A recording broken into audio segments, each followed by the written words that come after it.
Hello, അസ്സലാമു അലൈക്കും. Welcome back to my YouTube channel. ഞാനില്ലേ ഇന്ന് ഞാൻ പറഞ്ഞിട്ടുണ്ടായിരുന്നല്ലോ എല്ലാ ദിവസവും റമദാൻ റെസിപ്പി ആയിട്ട് ഞാൻ വരും എന്നുള്ളത്. ഇൻഷാ അല്ലാഹ്. അപ്പം ഇന്ന് ഞാൻ വേറെ 2 റെസിപ്പി ആയിട്ടാട്ടോ വന്നിട്ടുള്ളത്. എല്ലാവർക്കും അറിയുന്ന 2 റെസിപ്പിയാണ്. കാരണം ഇന്ന് എനിക്ക് അങ്ങനെ ടൈം കിട്ടിയിട്ടുണ്ടായിരുന്നില്ല ഫുഡ് ഉണ്ടാക്കാനൊന്നും. അതുകൊണ്ട് തന്നെ ഞാൻ വേഗം തട്ടിക്കൂട്ടി ഉണ്ടാക്കാൻ പറ്റുന്ന 2 റെസിപ്പി ആയിട്ടാട്ടോ വന്നിട്ടുള്ളത്. അതിന് വേണ്ടിയിട്ട് ഞാനിതാ ഒരു പാൻ എടുത്തിട്ടുണ്ട്. എന്നിട്ട് അതിലേക്ക് ബട്ടർ ഒഴിച്ച് കൊടുക്കുന്നുണ്ട്. എന്നിട്ട് പിന്നെ ബട്ടർ ഒന്ന് മെൽറ്റായതിനു ശേഷം ഇഞ്ചി വെളുത്തുള്ളി അത്യാവശ്യം നല്ലോണം ചെറുതാക്കി അരിഞ്ഞിട്ട് ഈ പാനിലോട്ട് ഇട്ട് കൊടുക്കുന്നുണ്ട് കേട്ടോ. എന്നിട്ട് ഇതൊന്ന് നല്ലോണം ഒന്ന് മൂപ്പിച്ചെടുക്കുക. എന്നിട്ട് അതിലേക്ക് ചെറുതാക്കി കട്ട് ചെയ്ത ചിക്കനില്ലേ, അതായത് ബോൺലെസ് ചിക്കൻ ഉണ്ടല്ലോ, അത് ഇതിലേക്ക് ഇട്ട് കൊടുത്തിട്ട് നന്നായിട്ടൊന്ന് ഇളക്കി കൊടുക്കാം. നിങ്ങൾക്ക് ഇനി ഇങ്ങനെയല്ല ചിക്കൻ വേവിച്ചിട്ട്, അതായത് ഉപ്പും കുരുമുളക് പൊടിയും ഇട്ട് വേവിച്ചിട്ട് ഇതിലോട്ട് ആഡ് ചെയ്ത് കൊടുത്താലും മതി. പക്ഷേ എനിക്ക് കുറച്ചും കൂടിയും സിമ്പിൾ ഇങ്ങനെ ചെയ്യുന്ന കേട്ടോ തോന്നൽ. അങ്ങനെ ഞാൻ എന്താ അതിലേക്ക് കുറച്ച് ഉപ്പിട്ട് കൊടുക്കുന്നുണ്ട്. അതിൻ്റെ കൂട്ടത്തിൽ തന്നെ കുറച്ച് കുരുമുളക് പൊടിയും ഇട്ടിട്ട് നന്നായിട്ടൊന്ന് ഇളക്കി കൊടുക്കുന്നുണ്ട് കേട്ടോ. ഇതിൽ ശരിക്കും വെള്ളം ഒഴിച്ച് കൊടുക്കേണ്ട ആവശ്യമില്ല. ചിക്കൻ തന്നെ കുറച്ചായിട്ട് ഇനി വെള്ളം ഇറങ്ങി വരും. അതുകൊണ്ട് ഞാൻ പിന്നെ എക്സ്ട്രാ വെള്ളമൊന്നും ഇതിൽ ആഡ് ചെയ്ത് കൊടുത്തിട്ടുണ്ടായിരുന്നില്ല കേട്ടോ. കണ്ടോ, ചിക്കൻ തന്നെ കുറച്ച് വെള്ളം ഇറങ്ങി വരും. അങ്ങനെ ചിക്കൻ അത്യാവശ്യം വെന്ത് കഴിഞ്ഞതിന് ശേഷം ഞാൻ പിന്നെ ഒരു വലിയൊരു സവാളയും പിന്നെ ഒരു ചെറിയ കുഞ്ഞി സവാളയും കൂടി കട്ട് ചെയ്തിട്ട് ഇതിൽ ആഡ് ചെയ്ത് കൊടുക്കുന്നുണ്ട്. നിങ്ങൾ ആവശ്യാനുസരണം കൂട്ടുകയും കുറയ്ക്കുകയൊക്കെ ചെയ്യാം കേട്ടോ. ഞാൻ പറഞ്ഞില്ലേ, എനിക്കിവിടെ ആകെ 2 പേരേ ഉള്ളൂ. അതുകൊണ്ട് ഇങ്ങനെ കൂടുതലായിട്ട് ഞാൻ ഉണ്ടാക്കിയിട്ട് കാര്യമില്ലാത്തതുകൊണ്ട് ഞാൻ കുറച്ച് ഉണ്ടാക്കുന്നുള്ളൂ. അങ്ങനെ നമ്മുടെ ഉള്ളിക്ക് അത്യാവശ്യം നല്ലോണം ട്രാൻസ്പെറൻ്റായി, അത്യാവശ്യം സോഫ്റ്റായി, അങ്ങനെയൊക്കെ കുറച്ചൊന്ന് ചുരുങ്ങുമല്ലോ. ആ ടൈം ആകുമ്പം നമുക്കിതിലേക്ക് ബാക്കി മസാലകളും കാര്യങ്ങളൊക്കെ ആഡ് ചെയ്ത് കൊടുക്കുക. പിന്നെ എപ്പോഴും എന്താ പറയുക, നമ്മുടെ ഈ ഉള്ളില്ലേ അത് അത്യാവശ്യം നല്ലോണം ട്രാൻസ്പാരൻ്റ് ആയതിന് ശേഷം മാത്രം പൊടികളൊക്കെ ആഡ് ചെയ്ത് കൊടുക്കുന്ന കേട്ടോ നല്ലത്. ഞാനിതൊന്ന് ജസ്റ്റ് ഒന്ന് ഉടച്ച് ഇടുന്നുണ്ട്. എന്നിട്ട് പിന്നെ ഞാനിതാ 1 ടീസ്പൂണോളം മുളക് പൊടി ആഡ് ചെയ്ത് കൊടുക്കുന്നുണ്ട്. പിന്നെ ഒരു 1/2 ടീസ്പൂൺ ചിക്കൻ മസാല, ഒരു 1/2 ടീസ്പൂൺ മഞ്ഞൾപ്പൊടി, അതേപോലെ ഒരു 1/2 ടീസ്പൂൺ മഞ്ഞൾപ്പൊടി, പിന്നെ ഒരു 1/4 ടീസ്പൂണിനേക്കാളും കുറച്ചും കൂടി കുരുമുളക് പൊടി, പിന്നെ ഒരു 1/2 ടീസ്പൂൺ ഗരം മസാലയും കൂടെ ഇട്ടിട്ട് നന്നായിട്ടൊന്ന് ഇളക്കി കൊടുക്കാം കേട്ടോ. ഇതിൻ്റെ ഒരു പച്ച സ്മെല്ലുണ്ടാവുമല്ലോ, ഒരു റോ സ്മെല്ല്, അതൊന്ന് മാറുന്നവരെ നല്ലോണം ഇളക്കി കൊടുക്കുക. പിന്നെ നിങ്ങൾക്ക് വേണമെന്നുണ്ടെങ്കിൽ ഈ പെരുംജീരകം പൊടിച്ചതുണ്ടല്ലോ അതൊക്കെ ഇതിൽ ആഡ് ചെയ്ത് കൊടുക്കുക. പക്ഷേ എനിക്കതിൻ്റെ ടേസ്റ്റ് അങ്ങനെ വലിയ താല്പര്യമില്ലാത്തതുകൊണ്ട് ഞാനങ്ങനെ ആഡ് ചെയ്ത് കൊടുക്കലില്ല. അങ്ങനെ ഇത് അത്യാവശ്യം വെന്ത് കഴിഞ്ഞതിന് ശേഷം ഞാൻ അതിലേക്കൊരു 2 പച്ചമുളക് ചെറുതാക്കി അരിഞ്ഞിട്ട് കൊടുത്തിട്ടുണ്ടായിരുന്നു. പിന്നെ അതേപോലെ തന്നെ മല്ലിയിലയും കൂടെ ഇതിലോട്ട് ആഡ് ചെയ്ത് കൊടുത്തിട്ട് നന്നായിട്ടൊന്ന് ഇളക്കി മിക്സ് ചെയ്യാം കേട്ടോ. ഈ മല്ലിയിലൊക്കെ ഒന്ന്, അതായത് അതിൻ്റെ ആ ഒരു സ്മെല്ലും കാര്യങ്ങളൊക്കെ ഈ ചിക്കനിലോട്ടും അതേപോലെ ഈ മസാലയിലോട്ടും ഒക്കെ ഒന്ന് ഇറങ്ങുന്ന അത്രയും നേരം, അതായത് ഒരു 2 മിനിറ്റോളൊക്കെ ഒന്ന് നല്ലോണം ഒന്ന് ലോ ഫ്ലെയിമിലിട്ടിട്ട് നന്നായിട്ടൊന്ന് ഇളക്കി കൊടുക്കുക. എന്നിട്ട് അതൊന്ന് മാറ്റി വെക്കുക കേട്ടോ. എന്നിട്ട് പിന്നെ ഇതിൻ്റെ ബാറ്റർ റെഡിയാക്കാൻ വേണ്ടിയിട്ട് ഒരു മിക്സി എടുക്കുക. അതിലേക്ക് 1 കപ്പ് മൈദപ്പൊടി എടുക്കുക. അതിലേക്ക് 1.5 കപ്പ് വെള്ളം കേട്ടോ ഞാൻ ആഡ് ചെയ്ത് കൊടുത്തിട്ടുണ്ടായിരുന്നത്. പിന്നെ ഓരോ മൈദൻ്റെ അളവിനനുസരിച്ച്, അതായത് ഓരോ മൈദക്ക് ഓരോ വെള്ളത്തിൻ്റെ അളവായിരിക്കുമല്ലോ, അതിനനുസരിച്ച് കൂടുകയും കുറയുകയൊക്കെ ചെയ്യും കേട്ടോ. അപ്പം നിങ്ങൾ നോക്കിയിട്ട് ചെയ്യാം. എനിക്കിവിടെ 1 കപ്പിന് 1.5 കപ്പ് വെള്ളം കേട്ടോ വേണ്ടിയിട്ടുണ്ടതിന്. എന്നിട്ട് പിന്നെ ഞാൻ അതിലേക്ക് 1 മുട്ട കൂടെ ഒഴിച്ച് കൊടുക്കുന്നുണ്ട്. എന്നിട്ട് അതിലേക്ക് കുറച്ച് ഉപ്പും കൂടി ഇട്ടിട്ട് നല്ലോണം ഒന്ന് മിക്സിയിലിട്ട് ബ്ലെൻഡ് ചെയ്യുക. കണ്ടില്ലേ, ഇത് അത്യാവശ്യം നല്ല തിക്കുമാണ്. അത്യാവശ്യം കുറച്ച് ലൂസുമാണ്, എന്നാൽ അത്യാവശ്യം കുറച്ച് തിക്കുമാണ്. അങ്ങനെ കൂടുതലായിട്ട് ലൂസും ആവണ്ട, എന്നാൽ കൂടുതലായിട്ട് തിക്കും ആവണ്ട, അങ്ങനത്തെ ഒരു കണ്ടില്ലേ, ഈ ഒരു പരുവത്തിലാട്ടോ നമുക്ക് ബാറ്റർ വേണ്ടത്. കൂടുതലായിട്ട് തിക്കായി കഴിഞ്ഞാൽ നമുക്ക് എന്താ പറയുക, നമ്മുടെ ഈ ചിക്കൻ റോൾ ഉണ്ടാക്കുമ്പം അത്ര ടേസ്റ്റ് ഉണ്ടാവില്ല. കാരണം കൂടുതലായിട്ട് നമുക്ക് അത് മാത്രം കടിക്കാൻ കിട്ടുന്ന പോലെ തോന്നും.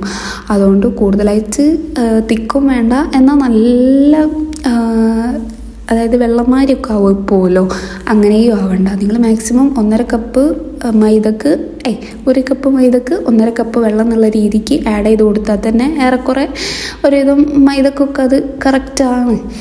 എന്നിട്ട് ഞാനിതാ ഒരു പാനിൽ ഈ ബാറ്റർ ഒഴിച്ച് കൊടുത്തിട്ട് പാനായിട്ട് തന്നെ ഒന്ന് ചുറ്റിച്ച് കൊടുക്കുന്നുണ്ട് കേട്ടോ. അതാകുമ്പം എല്ലാ ഭാഗത്തും ഈക്വൽ ആയിട്ട് നമുക്ക് ഈ മാവ് എത്തുകയും ചെയ്യും. ഇനി നമ്മൾ ഈ കയ്യിലൊക്കെ ആയിട്ട് ചെയ്യുമ്പം കറക്റ്റായിട്ട് കെട്ടിക്കൊള്ളുന്നില്ല. പാനായിട്ട് തന്നെ ചുറ്റിച്ചെടുത്താൽ മതി കേട്ടോ. എന്നിട്ട് പിന്നെ ഞാനിതാ അതിലേക്ക് നമ്മുടെ നേരത്തെ ഉണ്ടാക്കി വെച്ച ഫില്ലിങ്സ് ഇല്ലേ, അതൊന്ന് ഇതിലോട്ട് ആഡ് ചെയ്ത് കൊടുക്കുന്നുണ്ട്. ഞാൻ കുറച്ചായിട്ട് ആഡ് ചെയ്ത് കൊടുക്കുന്നുള്ളൂ. കാരണം എന്താണെന്ന് വെച്ചാൽ ഞാനിവിടെ കുറച്ച് മാത്രമാണ് ഉണ്ടാക്കൽ. അങ്ങനെ ഞാൻ ഈ വീഡിയോയിൽ കാണിക്കുന്ന പോലെ തന്നെ ജസ്റ്റ് ഒന്ന് റോൾ ചെയ്ത് കൊടുക്കുക. അതൊന്നും ഇപ്പോൾ ആർക്കും അറിയാത്ത കാര്യങ്ങളല്ലല്ലോ, എല്ലാവർക്കും അറിയുന്ന കാര്യമാണ് ഇപ്പം ഈ ചിക്കൻ റോളായാലും ഒക്കെ. ഞാൻ പിന്നെ ആർക്കെങ്കിലും അറിയാത്തവരുണ്ടെങ്കിൽ കണ്ടോട്ടെ എന്ന് കരുതിയിട്ടാണ് കേട്ടോ ഈ റോളിങ്ങും കാര്യങ്ങളൊക്കെ ഒന്ന് വീഡിയോയിൽ ഇൻക്ലൂഡ് ചെയ്തിട്ടുള്ളത്. എന്നിട്ട് പിന്നെ ഞാൻ മുട്ടൻ്റെ ഇതിലല്ല കേട്ടോ ഞാൻ മുക്കിയിട്ടുണ്ടായിരുന്നത്. നമ്മുടെ ഈ മൈദപ്പൊടിയില്ലേ, അതിൽ കുറച്ച് വെള്ളം ഒഴിച്ചിട്ട് അതിലാണ് കേട്ടോ ഞാൻ മുക്കിയിട്ട് റസ്ക് പൊടിയിൽ ഇട്ടിട്ട് ഒന്ന് കോട്ട് ചെയ്തെടുത്തിട്ടുണ്ടായിരുന്നത്. നിങ്ങൾക്ക് ഇനി മൈദപ്പൊടിയിൽ അങ്ങനെ മുക്കുന്നത് വലിയ താല്പര്യം ഇല്ല എങ്കിൽ മുട്ടയിൽ തന്നെ മുക്കിയിട്ട് റസ്ക് പൊടിയിലോ അല്ലെങ്കിൽ നമ്മുടെ ഈ ബ്രെഡ് ഉണ്ടല്ലോ, ബ്രെഡ് ക്രംസിലൊക്കെ ഇട്ടിട്ട് കോട്ട് ചെയ്തെടുക്കുക കേട്ടോ. എനിക്കിവിടെ ഇതായിരുന്നു കുറച്ചും കൂടി സിമ്പിൾ. അതുകൊണ്ട് ഞാൻ ഈ മൈദയിൽ തന്നെയാണ് കേട്ടോ ചെയ്തിട്ടുണ്ടായിരുന്നത്. നിങ്ങളുടെ ഇഷ്ടത്തിന് നിങ്ങൾക്ക് മുട്ടയിൽ ചെയ്യണമെങ്കിൽ ചെയ്യാം.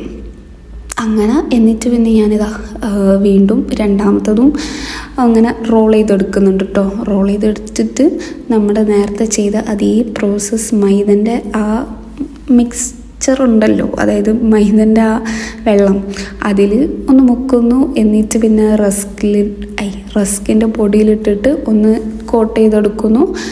നമ്മുടെ ചിക്കൻ റോൾ റെഡി ആയിട്ടില്ല. ആ പ്രോസസ്സൊക്കെ ഉണ്ട് കഴിഞ്ഞ്. ഇനി ജസ്റ്റ് എണ്ണയിലിടുന്നു, വറുത്ത് കോരുന്നു. ഞാനാണെങ്കിൽ എണ്ണയിലിട്ടിട്ട് വേറെ എന്തൊക്കെയോ കുറച്ച് പണിയിൽ പോയി വന്നപ്പോഴത്തേന് ഇത് അത്യാവശ്യം കുറച്ച് ചില ഭാഗങ്ങളൊക്കെ കരിഞ്ഞു പോയിട്ടുണ്ടായിരുന്നു. എങ്കിലും കുഴപ്പമൊന്നുമില്ല. അങ്ങനെ അത് കഴിഞ്ഞിട്ട് ഞാൻ പിന്നെ മുട്ടമറിച്ച ഉണ്ടാക്കാൻ വേണ്ടിയിട്ട് നിന്നുണ്ടായിരുന്നു. ഇത് പിന്നെ എല്ലാവർക്കും അറിയുന്നൊരു റെസിപ്പിയാണ്. എനിക്കാണെങ്കിൽ ഭയങ്കര ഇഷ്ടമുള്ളൊരു സാധനമാണ്. അതിന് വേണ്ടിയിട്ട് ഞാനിവിടെ 4 മുട്ട ഇട്ട് എടുത്തിട്ടുണ്ടായിരുന്നത്. ചുരുങ്ങിയത് എന്തായാലും നിങ്ങൾ 4 മുട്ട എന്തായാലും എടുക്കാൻ നോക്കുക. അതിൽ കുറഞ്ഞു കഴിഞ്ഞാൽ നമ്മുടെ മുട്ട മുറിച്ചത് അത്ര അങ്ങോട്ട് എന്താ പറയുക, നല്ലോണം പൊന്തി വരാനോ അത്ര ടേസ്റ്റ് ഉണ്ടാവില്ല. സോ എപ്പോഴും ഒരു 4 മുട്ട തന്നെ മാക്സിമം എടുക്കാൻ വേണ്ടിയിട്ട് ട്രൈ ചെയ്യുക. എന്നിട്ട് പിന്നെ ഇതിലേക്ക് ഞാനിതാ കുറച്ച് നമ്മുടെ ഈ ഏലക്കായ പൊടിച്ചതുണ്ടല്ലോ അതും കൂടി ഇട്ട് കൊടുക്കുന്നുണ്ട്. എന്നിട്ട് പിന്നെ ഇതിലേക്ക് ആവശ്യത്തിന് പഞ്ചസാര ഞാനിവിടെ 6 ടീസ്പൂൺ 7 ടീസ്പൂണോളം ഇട്ടിട്ടുണ്ടായിരുന്നു കേട്ടോ. എന്നിട്ട് ഇതെല്ലാം കൂടെ നല്ലോണം ഒന്ന് മിക്സ് ചെയ്യുക. അതായത് നമ്മുടെ ഈ പഞ്ചസാര ഉണ്ടല്ലോ അതൊന്ന് നല്ലോണം ഇളകുന്ന വരെ നല്ലോണം ഒന്ന് മിക്സ് ചെയ്യുക. എന്നിട്ട് പിന്നെ ഞാനിതാ ഇവിടെ ഒരു പാൻ എടുത്തിട്ടുണ്ട്. എന്നിട്ട് ഇതിലേക്ക് നമ്മുടെ അണ്ടിപ്പരിപ്പും എന്നിട്ട് ഇതിലേക്ക് നെയ്യ് ഒഴിച്ച് കൊടുക്കുക. നെയ്യൊന്ന് മെൽറ്റായതിനു ശേഷം ഇനിയിപ്പോൾ നെയ്യല്ലെങ്കിലും ബട്ടറിലും ഉണ്ടാക്കട്ടോ. ഞാനിവിടെ ഡാൽഡയാണ് കേട്ടോ എടുത്തിട്ടുണ്ടായിരുന്നത്. അതായത് ഈ ഡാൽഡ ഒന്ന് മെൽറ്റാവുമല്ലോ, മെൽറ്റായതിനു ശേഷം അണ്ടിപ്പരിപ്പും മുന്തിരിയും ഇട്ടിട്ട് ഒന്ന് വറുത്ത് കോരുക. എന്നിട്ട് പിന്നെ അതേ പാനിൽ തന്നെ കുറച്ചും കൂടി നെയ്യ് ഒന്ന് മെൽറ്റ് ചെയ്യുന്നുണ്ട്. എന്നിട്ട് പാത്രത്തിൻ്റെ എല്ലാ ഭാഗത്തും എത്തുന്ന വിധത്തിൽ അതൊന്ന് മെൽറ്റ് ചെയ്ത് കൊടുക്കുന്നുണ്ട് കേട്ടോ. എന്നിട്ട് പിന്നെ നമ്മൾ നേരത്തെ ഉണ്ടാക്കിയില്ലേനോ മുട്ടൻ്റെ അത് ഇതിൽ നേരെ ഒഴിച്ച് കൊടുക്കുക. എന്നിട്ട് എന്താ പറയുക, നമ്മൾ നേരത്തെ വറുത്ത് കോരി വെച്ച അണ്ടിപ്പരിപ്പ് മുന്തിരി ഒക്കെ ഉണ്ടല്ലോ അത് ഇതിൻ്റെ മേലോട്ട് കുറച്ച് കുറച്ചായിട്ട് ഇട്ട് കൊടുക്കുക കേട്ടോ. പിന്നെ നിങ്ങൾക്ക് നിങ്ങളുടെ ഗ്യാസിന് അത്ര വിശ്വാസം ഇല്ല, വേഗം കരിഞ്ഞു പോകും എന്ന് തോന്നുന്നുണ്ടെങ്കിൽ ഈ പാനിൻ്റെ അടിയിൽ ഒന്നുമില്ലെങ്കിൽ എന്തെങ്കിലും ഒരു അടപ്പുണ്ടാവുമല്ലോ അത് വെച്ചിട്ട് അതിൻ്റെ മേലെ മുട്ടൻ്റെ ഈ പാൻ വെച്ചാലും മതി. അതാകുമ്പോൾ വേഗം കരിയൂല. അല്ലാന്നുണ്ടെങ്കിൽ സാധാ പോലെ തന്നെ പാൻ വെച്ചിട്ട് കുക്ക് ചെയ്തെടുത്താലും മതി കേട്ടോ. അങ്ങനെ ഞാനിതാ ഏറെക്കുറെ ബാങ്ക് കൊടുക്കാൻ സമയം അടുത്തുകൊണ്ടിരിക്കുന്നു. അപ്പം പിന്നെ ഫ്രൂട്ട്സും കാരക്കയും അതേപോലെ നമ്മുടെ മുട്ട കേക്കും മുട്ട മറിച്ചതും പിന്നെ ചിക്കൻ റോളും ഒക്കെ ടേബിളിൽ കൊണ്ടുവയ്ക്കുന്നുണ്ടേനു കേട്ടോ. പിന്നല്ലേ നിങ്ങൾക്ക് എൻ്റെ ചാനൽ ഇഷ്ടമാകുന്നുണ്ടെങ്കിൽ ഒന്ന് സബ്സ്ക്രൈബ് ചെയ്യണേ. അതിൻ്റെ കൂടെ ലൈക്കും കമൻറ്റും ഷെയറും ഒക്കെ ചെയ്യാൻ ഒന്ന് ട്രൈ ചെയ്യണേ. അങ്ങനെ എന്താ സക്സസ്ഫുള്ളി നമ്മുടെ ചിക്കൻ ചിക്കൻ റോളും മുട്ട മറിച്ചതും പിന്നെ കുറച്ച് ഫ്രൂട്ട്സും പിന്നെ ഞാൻ 2 ബോട്ടിൽ വെള്ളം എടുത്ത് വെച്ചിട്ടുണ്ടായിരുന്നു കേട്ടോ. കാരണം നോമ്പ് തുറക്കുമ്പോൾ വെള്ളം കൊണ്ടും കരക്കനെ കൊണ്ടും തുറക്കണം എന്നാണല്ലോ, അങ്ങനെ അത്. പിന്നെ ഞാൻ കുറച്ച് ജ്യൂസ് ഇവിടെ കൊണ്ടുപോയി വെച്ചിട്ടുണ്ട്. ഇന്ന് ഷമാം ജ്യൂസ് ആയിരുന്നു.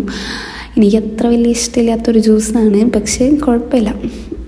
പിന്നെ ഫ്രൂട്ട്സ് ആയിട്ട് ആപ്പിൾ, ഓറഞ്ച്, അതേപോലെ മുന്തിരിയും കൂടി ഉണ്ടായിരുന്നു കേട്ടോ. ഇൻഷാ അല്ലാ ഇനി അടുത്ത ദിവസങ്ങളിലൊക്കെ ആയിട്ട് ഞാൻ ഇതേപോലെ ഓരോ റെസിപ്പി വീഡിയോ ആയിട്ട് ഡെയിലി ഇടാം കേട്ടോ, ഇൻഷാ അല്ലാ. പിന്നെ ഒരിക്കൽ കൂടെ നിങ്ങൾക്ക് എൻ്റെ ചാനൽ ഇഷ്ടമാവുന്നുണ്ടെങ്കിൽ ഒന്ന് സബ്സ്ക്രൈബ് ചെയ്യണേ. അപ്പോൾ ഇന്നത്തെ വ്ളോഗ് ഇത്രയേ ഉള്ളൂ കേട്ടോ. Thanks for watching.